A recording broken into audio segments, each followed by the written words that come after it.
संतश्रेष्ठ श्री गजानन महाराजांच्या पालखी सोहळ्याचं जे आहे ते आज सोलापूर जिल्ह्यामध्ये आगमन झाल्याचं आपल्याला पाहायला मिळतं। आपण पाहतो या ठिकाणी सोलापूर जिल्ह्यामध्ये या ठिकाणी या गजानन महाराजांच्या पालखी सोहळ्याचं जे आहे त्या ठिकाणी आगमन झालेलं आहे। आपण पाहतोय विनेकरी आहेत, त्याचबरोबरीनं हा संत गजानन महाराजांच्या ज्या पादुका आहेत त्या देखील या ठिकाणी आलेल्या आपल्याला पाहायला मिळत आहेत। आणि आपण पाहतोय खरं तर हत्तीचा हा रथ जो आहे तो या ठिकाणी तयार करण्यात आला, विशेष हा रथ जो आहे तो करण्यात आलेला आहे। आणि या ठिकाणी सोलापूर जिल्ह्यातील भाविक जे आहेत ते या ठिकाणी संतश्रेष्ठ गजानन महाराजांच्या पालखीचं दर्शन जे आहे ते आपल्याला घेताना पाहायला मिळतात। आपण पाहतोय सर्व भक्तगण या ठिकाणी सोलापूर जिल्ह्यामध्ये या ठिकाणी पाया पडण्यासाठी इथं आलेले आहेत आणि या पालखी सोहळ्याचं स्वागत जे आहे त्या ठिकाणी करताना आपल्याला पाहायला मिळतात।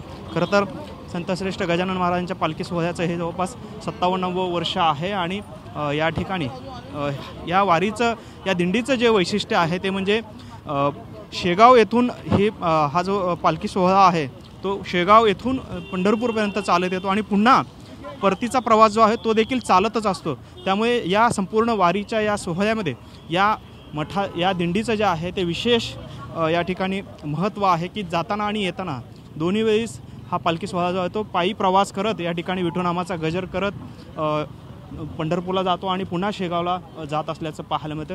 कारण गणगण गणात बोते हा खरं तर महामंत्र जो आहे तो संतश्रेष्ठ गजानन महाराजांनी दिलेला आपल्याला पाहायला मिळालेला आहे। तर त्यानंतर आता या गजानन महाराजांच्या महामंत्रासोबतच या ठिकाणी विठू माऊलीचा गजर करत हे सर्व गजानन महाराजांच्या दिंडी सोहळ्यातील सर्व वारकरी जे आहेत या ठिकाणी जात असतात आणि या ठिकाणी विठू नामाच्या गजरात आपला संपूर्ण जे भाव आहे तो या ठिकाणी व्यक्त करतात। खरं तर मोठा प्रवास करून ही पालखी जी आहे ती या ठिकाणी सोलापूर जिल्ह्यामध्ये आता दाखल झालेली आहे। अवघ्या काही अंतरावरती आता पंढरपूर आहे आणि 6 जुलै रोजी जे आहे ते आषाढी वारीचा सोहळा या ठिकाणी पार पडणार आहे। त्यासाठी आता लवकरच या संपूर्ण गजानन महाराजांच्या भक्तांना आणि पंढरीच्या पांडुरंगाच्या भक्तांना पंढरीची आस जी आहे ती या ठिकाणी लागल्याचं आपल्याला पाहायला मिळते। कॅमेरामन विनोद उमनाबादकरसह सागर सुरवसे, TV9 मराठी, सोलापूर।